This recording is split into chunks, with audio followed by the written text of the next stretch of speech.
If I ask you today which comic book character has had the biggest cultural impact on our society, you might answer Batman, Spider-Man, or maybe Iron Man or Captain America.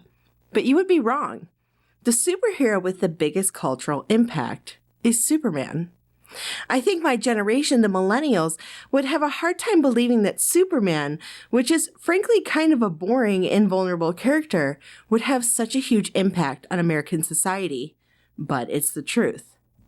Superman was created in the 1930s at a time when Jewish illustrators and artists were struggling to find work and were unable to, due to either being taken advantage of and severely underpaid, or merely not being allowed in the industry due to their ethno-religious background. In order to make income, to simply be able to make ends meet, Jewish illustrators started to draw comic book characters, and Superman was one of the first ones created. Jewish illustrators did not shy away from drawing Superman beating the absolute crap out of Stalin, Hitler, and Mussolini during World War II. Superman was meant to be the champion of the people, to rise above the terror and to bring peace to the world. In a shocking poll by the Washington Post taken in 2018, 2/3 of millennials born on or after 1981 and 40% of Americans have no idea what Auschwitz was, and even a higher percentage are ignorant of basic facts of the effects of Nazism and the Holocaust. At a time when Jewish people were being rounded up and killed in concentration camps, those who could fight against the tyranny did the best they could. But never underestimate the power of the media and the changes that could be made within the world when enough passionate and angry people come together and create something incredible. This is the story of how anti-Semitism shaped the comic book industry. I'm your host, Lauren Powers, and you are listening to Not Your History Class Podcast.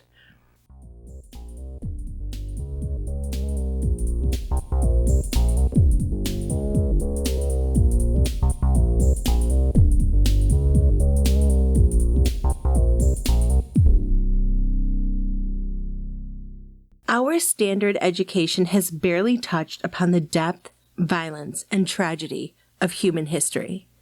My intention with this podcast is to illuminate the parts of our history that have been in the dark for far too long. I want to take a comprehensive dive into our world and to give a different and new perspective on our past. After all, education is our strongest weapon against tyranny. Please note, this podcast contains content and information that may not be suitable for children under the age of 13. Please be advised.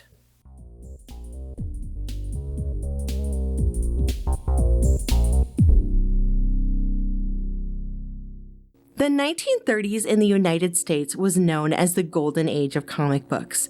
So many beloved fictional superheroes came from that time, including two of the most famous, Batman and Superman. Even though comics have been part of American culture since the 1840s, there has been a recent explosion of interest in comics within the past 2 decades, with Marvel and DC coming out with a lot of films, all inspired by these comic book heroes from nearly a century prior. In the 1930s, it was very difficult for Jewish immigrants to get jobs in creative fields, such as publishing houses or advertising agencies.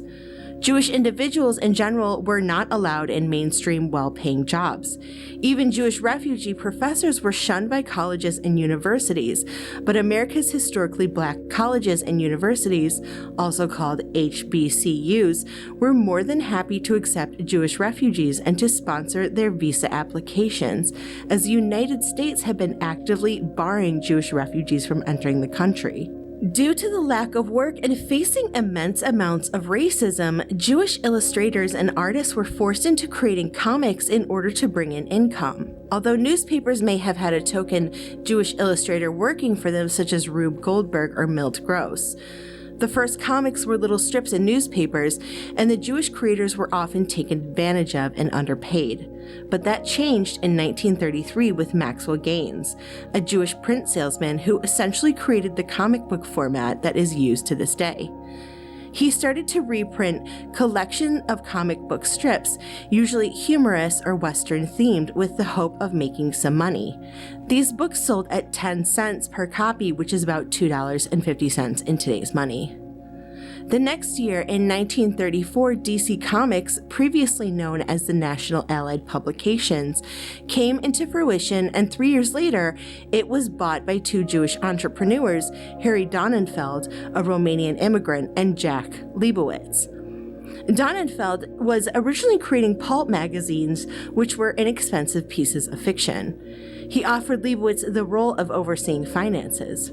They also earlier in 1932 had founded independent news company that distributed magazines and comic books that would eventually become the parent company of DC Comics in 1940 when they bought National Allied Productions and merged that company and two others, which became DC Comics. Superman's first introduction into the mainstream media was in 1938 when Action Comics #1 was released, introducing Clark Kent to the world. Jerry Siegel and Joe Shuster created the famous hero. Both of them were children of Jewish immigrants from the Netherlands and Lithuania. Superman was created by two teenagers who were growing up during the Great Depression and longed for a strong redeemer to save them from the difficult aspects of their lives. These two men had met in high school and shared a love of science fiction and comic strips. 6 years before Superman was introduced, they created him in a short comic book called The Reign of Superman, published in 1932.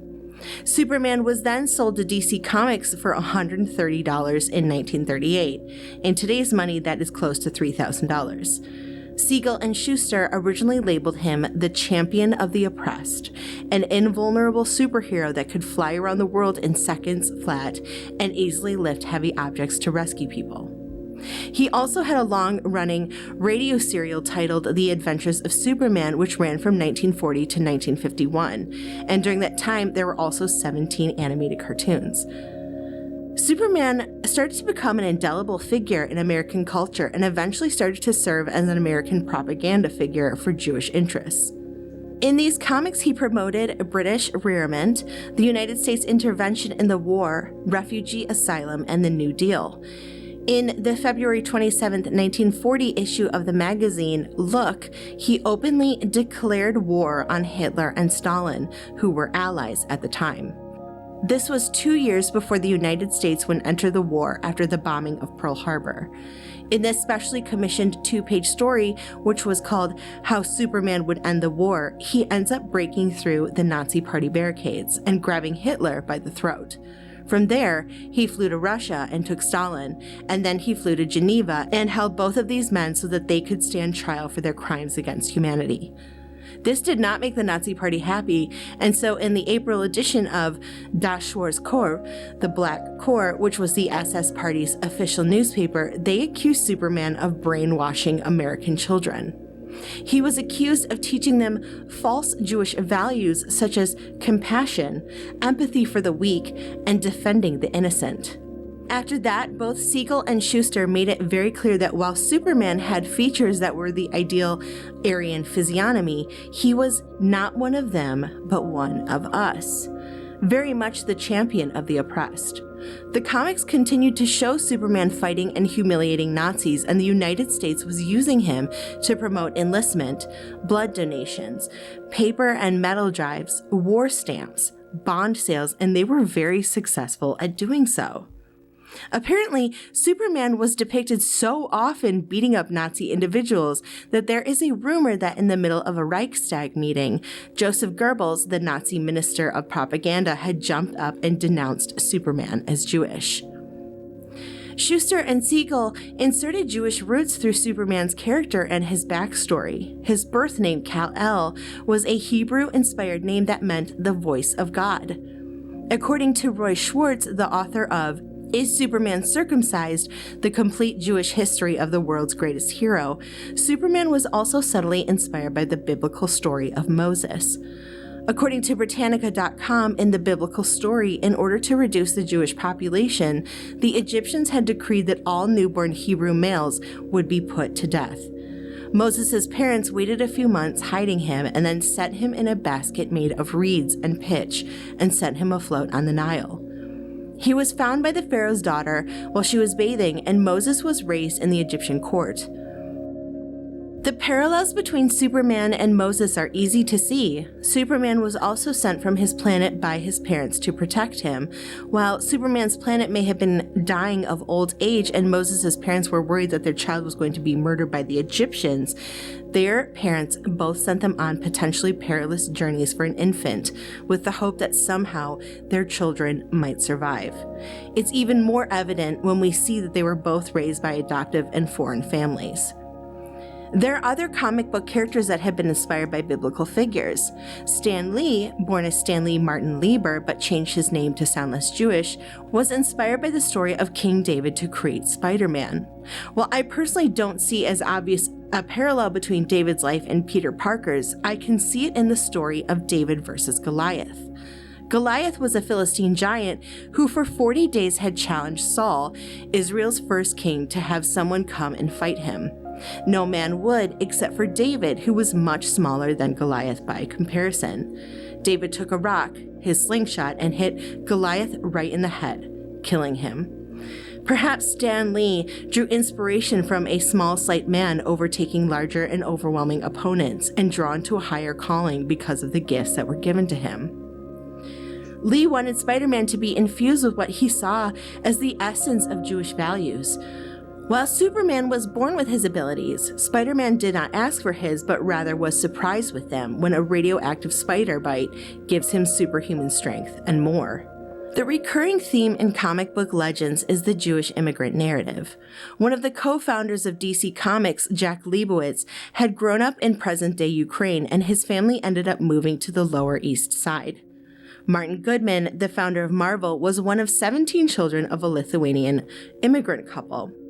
While the books used more of a metaphor for the struggle and experiences of Jewish immigration, their stories run in familiar veins, such as having a dual identity, assimilation within different cultures, and being an outsider, which resonates with Jewish immigrants' experience of coming to America. Jules Pfeffer, cartoonist and author, said in the New York Times Magazine, quote, "It wasn't Krypton that Superman came from. It was the planet Minsk, or Lodz, or Vilna, or Warsaw." End quote. Jewish individuals were grappling with being accepted in American society, but were also trying to preserve their cultural heritage. The one thing that is something that all these superheroes have in common is that they are fighting against evil. They are champions of justice, and they are sacrificing themselves to stand up for what is right. In 1940, two Jewish men, Jack Kirby and Joe Simon, created superhero Captain America, who was created in response to Hitler gaining power in Europe. They used him as a symbol for justice and patriotism. After he was injected with the super soldier serum so that he could have superhuman and enhanced physical powers, he was able to punch out Nazis and thwart their evil plans. He embodied ideals of freedom and justice. Originally, before he became Captain America, Steve Rogers was drawn as frail and passive, a stereotype to the way that Jewish people were depicted. When Rogers took a serum that transformed him into a strong superhuman known as Captain America, Professor Reinstein had created the serum, which was a nod to Jewish physicist Albert Einstein. Even Batman, created in 1939 by Bob Kane and Bill Finger, had fought the enemies of the Jewish people. He had several different comics where he busts up a Nazi spy ring, and in one comic he's throwing a stick of dynamite into the faces of Hitler, Hirohito, and Mussolini. While this episode focuses primarily on the Jewish creators of the 20th century, it is also important to note that other superheroes that were created due to injustice, such as the X-Men comics that were created in 1963 during the Civil Rights Movement. The X-Men were 5 friends with special abilities that were targeted for being different.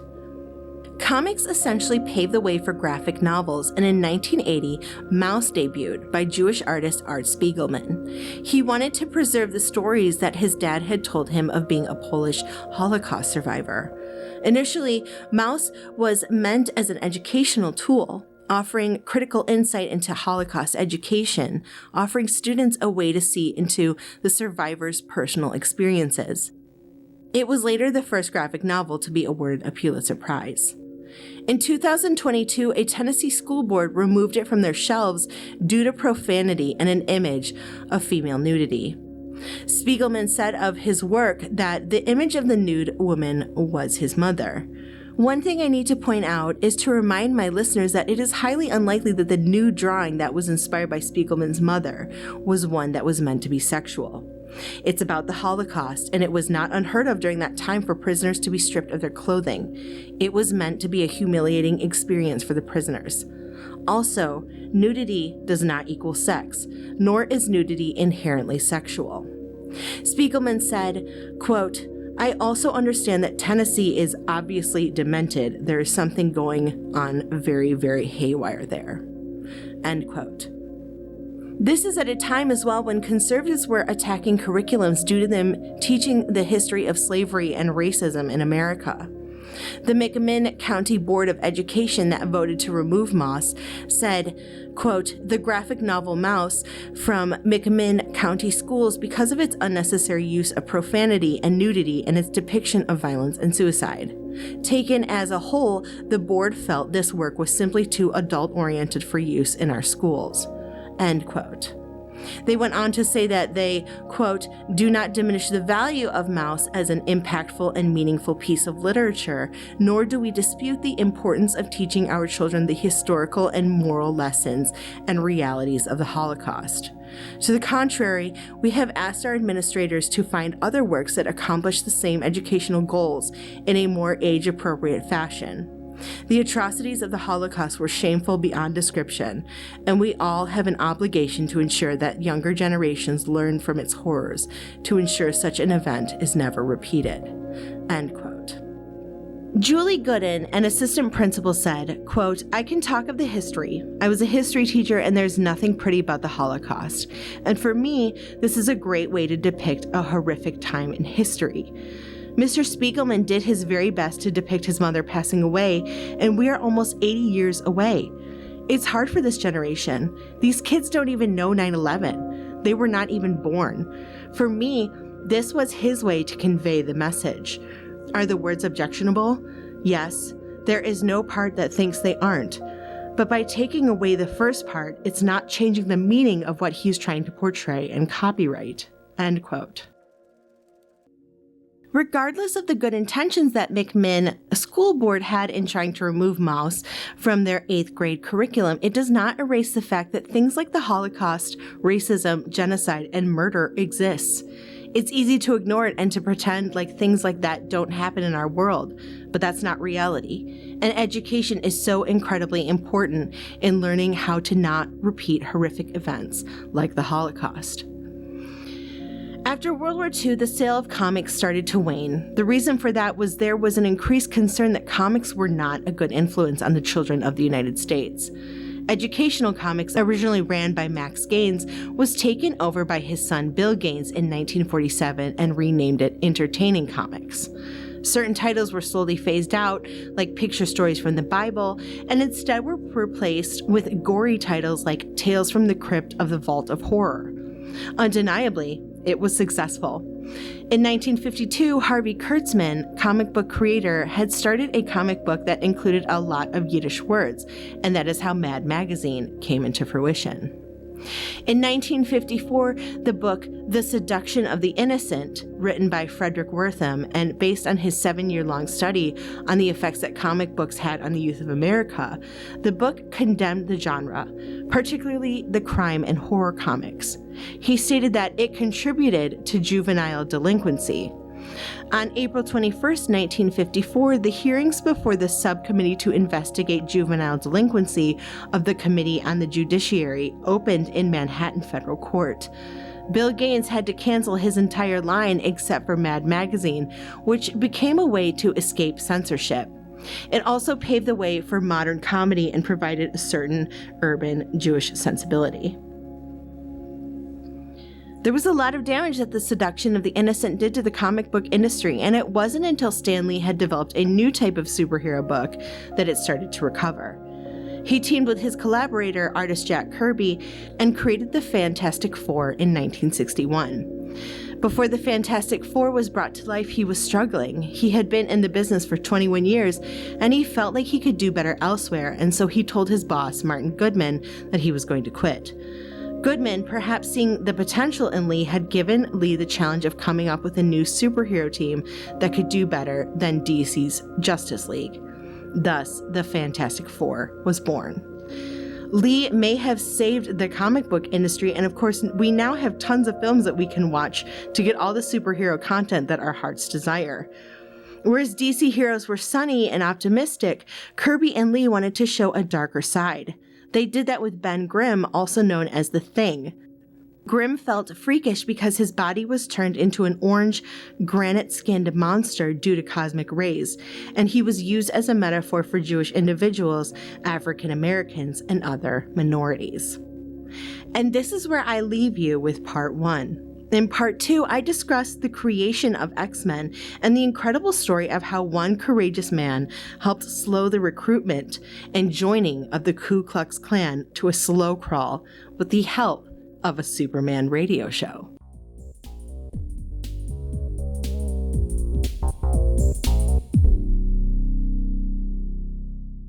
Please subscribe to my podcast, and if you are listening on iTunes, please give the podcast 5 stars. It really helps me get out there. I am currently on TikTok, Instagram, Facebook, and X, so follow me on social media as well. If you are looking for sources for this episode, please check out our show notes.